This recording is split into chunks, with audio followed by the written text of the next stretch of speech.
Welcome to the Rim Break Rodeo. We hope this video helps. You begin on your Xbox. Sign in and update the console so nothing blocks account changes.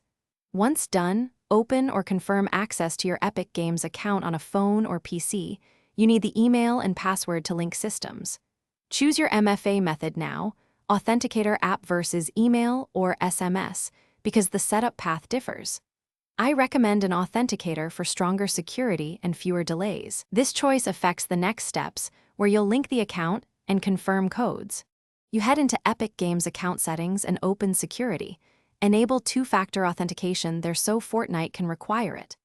Once enabled, load Fortnite on your Xbox and trigger any account link or sign-in action. Fortnite will prompt you to finish setting up MFA. Choose your verification channel and request a code.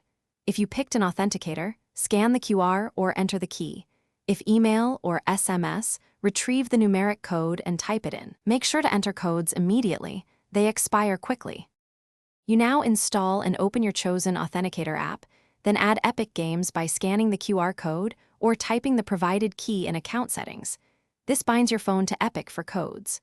Once done, return to Fortnite on Xbox and complete sign-in by entering the rotating code from the app. Select Trust Device if you want fewer future prompts.